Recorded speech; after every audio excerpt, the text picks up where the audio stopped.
오늘 본문은 마태복음 26장 47절에서 56절까지 말씀입니다. 마태복음 26장 47절에서 56절입니다.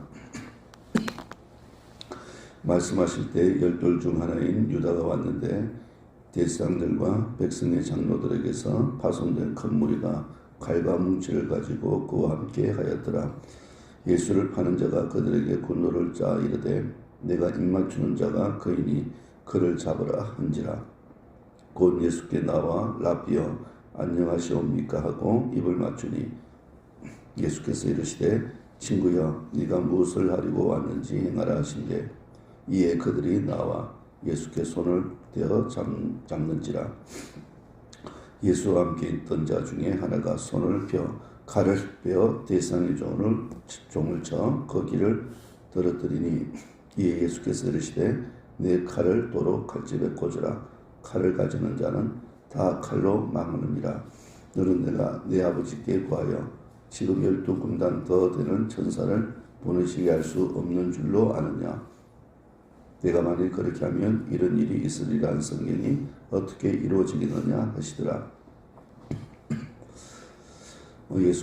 그때 예수께서 무리에게 말씀하시되 너희가 강도를 잡는 것 같이 칼과 뭉치를 가지고 나를 잡으러 나왔느냐. 내가 날마다 성전에 앉아 가르쳤으되 너희가 나를 잡지 아니하였도다. 그러나 이렇게 된 것은 다 선지자들의 글을 이루려 함이니라 하시더라. 이에 제자들이 다 예수를 버리고 도망하니라.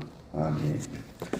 오늘 본문은 예수님께서 가룟유다에게 배신을 당해서 붙잡히시는 내용입니다. 이런 사람에게 있어서 가장 참을 수 없고 깊은 상처가 되는 것이 언제일까요? 그것은 바로 사랑하는 사람으로부터 배신을 당했을 때라 그렇게 이야기합니다. 사랑을 믿었던 사람에게 배신당하는 것은 견딜 수 없는 정신적인 이 고통을 안겨줍니다. 어떤 사람들은 그 고통을 견디다 못해서 자살로 자기 인생을 끝마치는 경우가 많이 있습니다.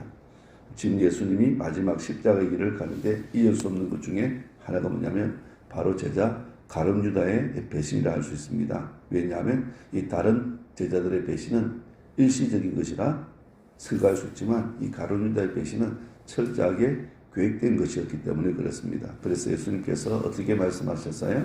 마태복음 26장 24절 보면 그 사람은 차라리 나지 아니하였더라면 제게 좋을 뻔했다. 그렇게 말씀합니다. 자, 오늘 본문은 그 가룟유다의 배신으로 예수님이 붙잡히시는 내용입니다. 자, 어제 본문에서 예수님께서 겟세마네 동산에서 곤에 찬 기도를 드리는 내용을 우리가 살펴보았을 겁니다. 겟세마네 동산에서 이 기도 내용을 보면 예수님이 십자가에 달려 죽는 것이 이 땅에 오신 이유요, 또 하나님의 뜻임을 알고 계셨지만 정작 그 죽음 앞에서 얼마나 고통스러웠는지를 잘 보여주었습니다. 그래서 어떻게 예수님이 기도하셨습니까? 내 아버지여 만일 할만하시거든 이 잔을 내게서 지나가게 하옵소서. 그러나 나의 원대로 마시옵고 아버지의 원대로 하옵소서. 그렇게 기도하셨습니다. 이 기도를 한 번만 한 것 아니에요. 44절 보면 3번씩이나 그렇게 반복해서 기도하셨다고 말씀하고 있습니다. 그러니까 이 고대의 잔 기도 내용을 우리가 살펴보면 예수님은 십자가의 그 고난의 잔이 그냥 지나가기를 원하셨다는 걸 보게 됩니다.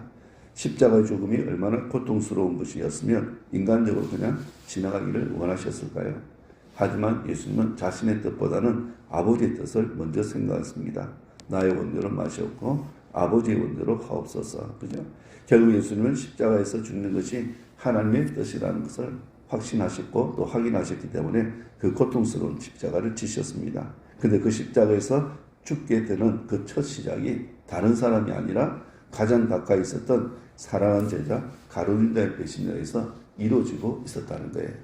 자, 오늘 본문은 이런 사실을 잘 보여주고 있습니다. 49절에 보면 이 가룟유다가 어떻게 예수를 배신한지를 잘 보여줘요. 곧 예수께 나와 라비여 안녕하시옵니까 하고 입을 맞추니 그랬습니다. 여기 보면 입을 맞췄다 그랬죠. 자, 이 당시 입을 맞춘다는 것은 상대방에 대한 사랑과 존경의 표시로 그렇게 입을 맞췄습니다. 근데 가룟유다는 예수님께 사랑과 존경의 입맞춤을 하고 있는 것이 아니고 자기 스승을 은삼십에 팔아넘기기 위한 방편으로 그렇게 사용했습니다. 이 가룟 유다가 예수님께 다가가서 첫 번째 말이 뭡니까? 라삐여 안녕하시옵니까? 그렇게 말했어요. 자, 유다는 자기 입으로 주님이 안녕하시니를 물었습니다. 여러분, 가룟 유다가 말로는 주님이 안녕하시니를 물었지만 가룟 유다는 주님이 안녕하지 못하다는 사실을 누구보다도 잘 알고 있습니다. 그러니까 윗선에 가면을 쓰고 가룟 유다는 마음에 없는 말로 지금 예수님께 안녕하시니를 묻고 있습니다. 그리고 예수님 입을 맞추면서 위선자의 모습을 그대로 드러내고 있습니다. 근데 이 가룟 유다의 입맞춤에 예수님 뭐라고 그러십니까? 50절에 보면 예수께서 이르시되 친구여 네가 무엇을 하려고 왔는지 행하라 하신대 이에 그들이 나와 예수께 손을 대어 잡는지라. 자, 이런 예수님 이미 가룟 유다의 배신을 알고 계셨습니다. 그죠? 예수님께서 이미 저희들에게 어떻게 말씀했습니까? 너희 중에 하나가 나를 팔리라 그렇게 말씀하셨어요. 그렇기 때문에 예수님은 가룟 유다가 나를 팔 것을 알고 계셨습니다.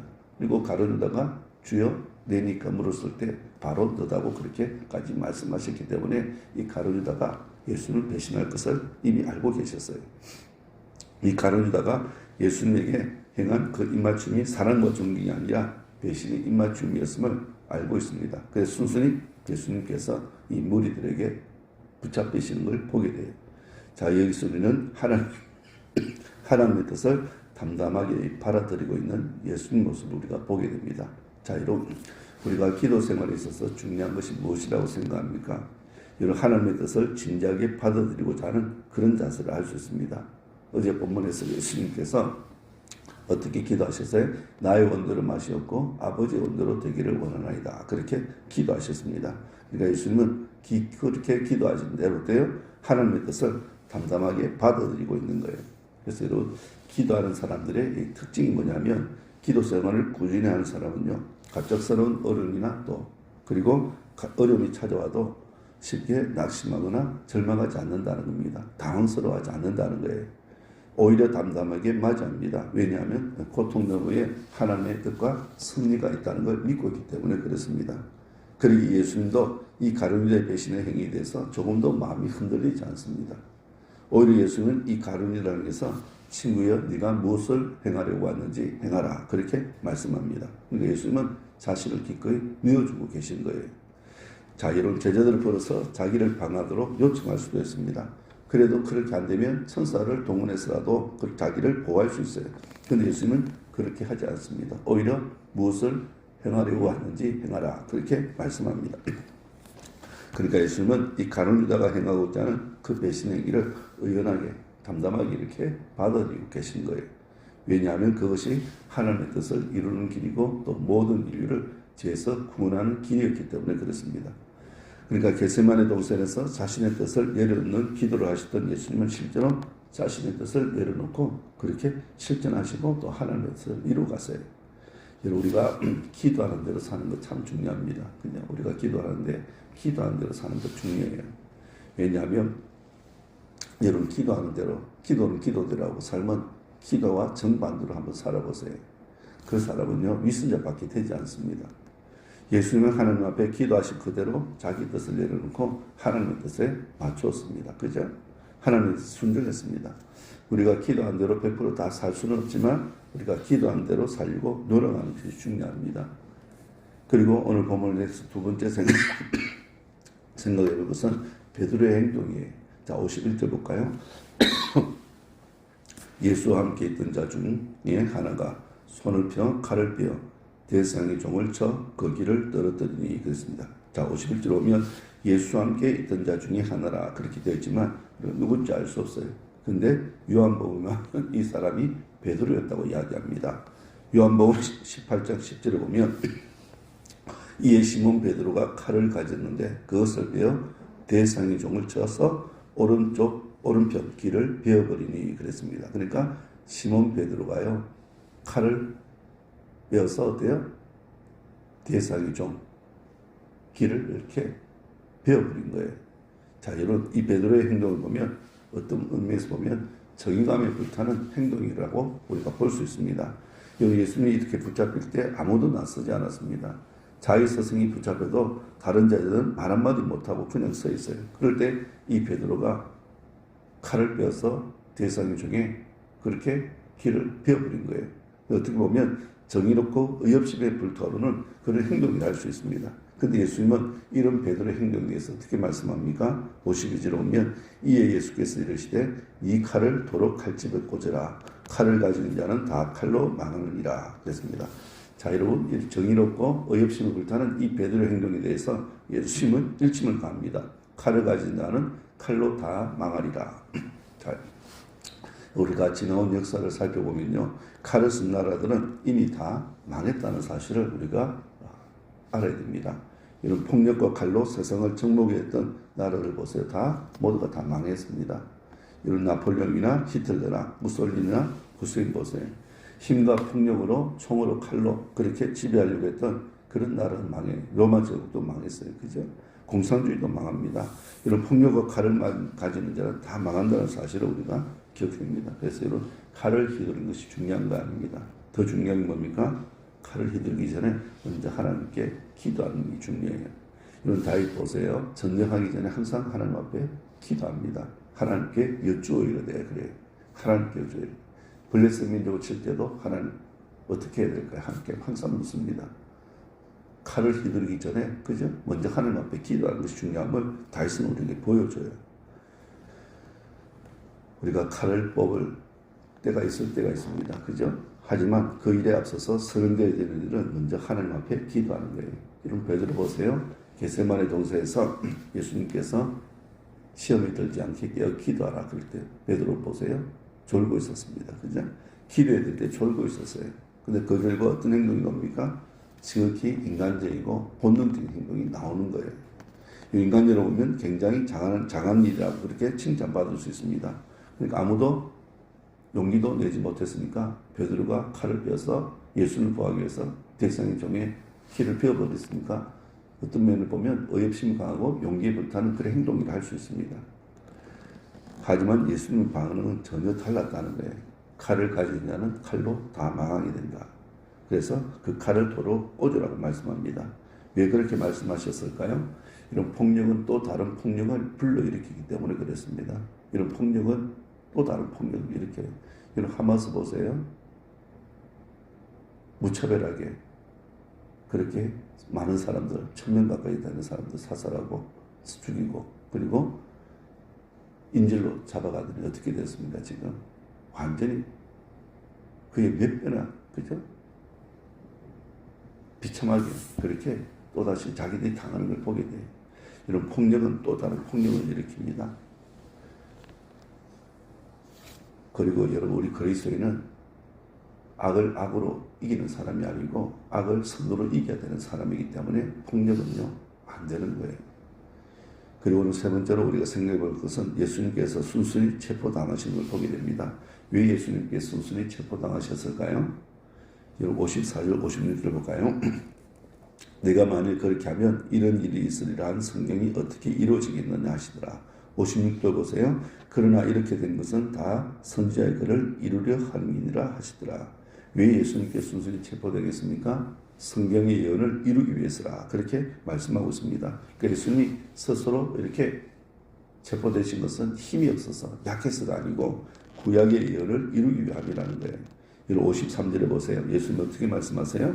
너는 내가 내 아버지께 구하여 지금 12군단 더 되는 천사를 보내시게 할 수 없는 줄로 아느냐 그랬습니다. 무슨 말이에요? 지금 당장 내가 천사를 동원할 수 있는데 그를 물리칠 수 있는데 그럴 능력이 내게 있겠느냐는 거예요. 예수님이 하고자 하신다면 얼마든지 이 가룟유다를 포함한 무리들을 물리칠 수 있습니다. 그런 능력과 근세가 있어요. 그런데 예수님께 그렇게 하지 않는 이유가 뭡니까? 하나님 말씀, 그죠? 이루기 위해서라는 겁니다. 구약의 예언을 이루기 위해서라는 거예요. 지금 주님에게 중요한 것은 자신을 잡으러 온 무리들을 물리치는 것이 중요한 것이 아니고 하나님 뜻, 하나님 말씀을 이루는 것이 더 중요한 일이었습니다. 그래서 여러분 예수님께서 하나님 아들이신 예수님 인간들에게 붙잡히는 그런 수모를 겪고 계시는 거예요. 그렇게 하는 것이 하나님의 뜻을 이루는 일이었기 때문에 그렇습니다. 그러니까 예수님 철저하게 하나님의 뜻을 이루기 위해서 사셨던 걸 보게 됩니다. 자, 여러분 그렇다면 오늘 우리도 어떤 삶을 살아야 됩니까? 내 욕망과 내 욕심을 이루기보다는 하나님의 뜻을 이루기 위해서 우리가 살아야 됩니다. 우리가 오늘 본문을 통해서 예수님께 배워야 될 것은요. 내 하나님의 뜻을 이루는 일에 내 뜻을 내려놓을 수 있어야 된다는 거예요. 내 욕심까지도 내려놓을 수 있어야 된다는 겁니다. 하나님의 뜻을 이루는 것이 더 중요한 일이기 때문에 그래요. 자, 이런 오늘 말씀을 통해서요, 우리가 두 가지만 기억하시면 좋겠습니다. 기도로 우리가 삶을 사는 것, 준비하는 것 참 중요하다는 걸 우리가 기억해야 됩니다. 기도로 준비하지 못하니까요, 베드로는 지극히 인간적인 행동, 본능적인 행동을 하고 말았다는 것을 보게 됩니다. 예수님은 기도로 그렇게 준비하셨기 때문에 이 가룟유다 배신 행위에 대해서 묵묵하게 담담하게 그렇게 받아들이신 거예요. 두 번째로 우리가 예수님이 하나님의 뜻을 이루기에 철저하게 그렇게 사셨던 것처럼 우리도 내 뜻 이루는 것보다, 내 욕심 이루는 것보다 하나님의 뜻을 이루는 데 초점을 맞추고 살아가는 오늘 저와 우리 주님 되시기를 주님의 이름으로 축원합니다. 기도하겠습니다.